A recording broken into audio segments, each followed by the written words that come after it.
to do is take a look at the truck situation here. Now, this being Pikemaster, we've got these rinky-dink Pikemaster trucks. Now, the one on the front is fine, although it looks like it's been repaired. The one on the back is broken. So I think what I'm going to do, kind of found a way to, at least with these larger rivets, kind of recycle them, if you will. I have for me here a donor caboose that does have the large rivets, but it has the knuckle trucks with it. Now this one will need to be repaired. It's loose. But I think what I'm going to do is swap these and put them on there so that I have knuckle couplers on both ends of this caboose.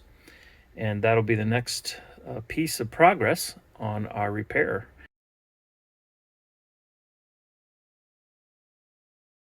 So I have this really nice B&M boxcar shell, but it's one of those that came with the Pikemaster, although a few of them came knuckle coupler, but most of them were Pikemaster. And so the frames are just a little bit different on most of the Pikemaster, and I didn't have any that were knuckle coupler frames like this. So I thought, what if I could take one of these frames, because I have two of them, and kind of squeeze, undo the chamfer or the lip on this rivet and pull off the truck and put on a sintered iron truck, which I have this caboose frame here that has the wider opening. I suppose you could drill it out as well.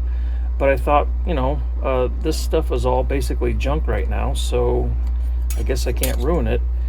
And as you can see, it's kind of boogered up, this rivet is, but I kind of bent it, using these needle nose pliers.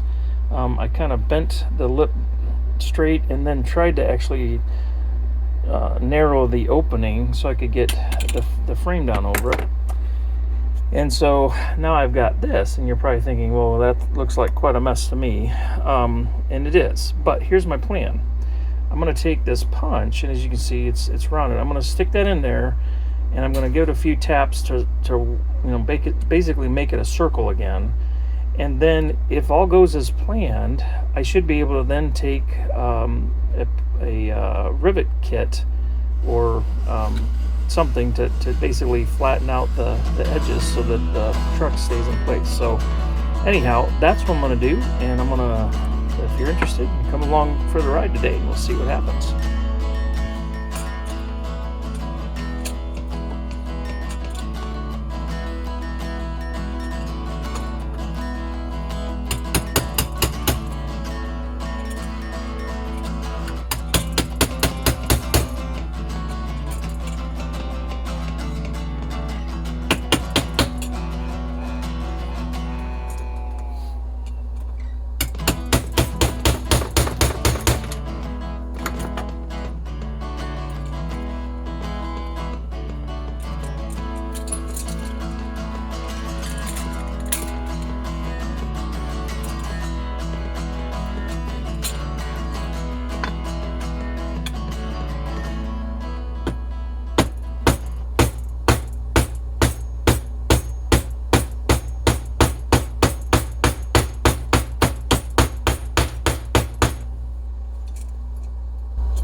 Now I'm using this ball peen hammer to do that, and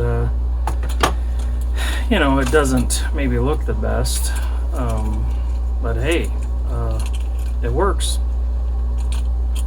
And managed to basically figure out a way to take junk and do it on this side, and then I'll have a boxcar for the layout again. So I thought I'd share that. Kind of cool. Well, here is our caboose project. It's been quite an adventure, and it's consisted of some steps that I was experimenting with, but it's okay. Up here on the roof, this did not turn out as perfectly as I hoped, but again, it's okay. And I knew that it wouldn't be perfect. And as I mentioned before, the paint match is, again, it's close, but it's not perfect. But I touched up the white a little bit. I added the little brakeman on or lantern guy on the back, just for interest. It's got knuckle couplers on it now. Um, I put an LED bulb inside, and in terms of functionality, this caboose is going to get a lot of activity in the future. I'm going to run the wheels off of it. But the bottom line is, that corner's not broken anymore, and the caboose is not all scraped up, and the steps are not missing from this side, and the couplers have been improved, and the trucks have been improved, and the lighting's been improved. So, yeah, uh, I'll take it, and I hope y'all would agree with me that projects like this are worth doing.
In some ways, it's a little weird, I guess, in my mind, to do a video on a caboose. These humble critters that followed the ends of trains and um, served a definite purpose for keeping crews safe and providing supplies like flares and tools and other items for crews that might be necessary during a train operation, as well as desks, sleeping quarters, bathroom, kitchen, those kinds of things.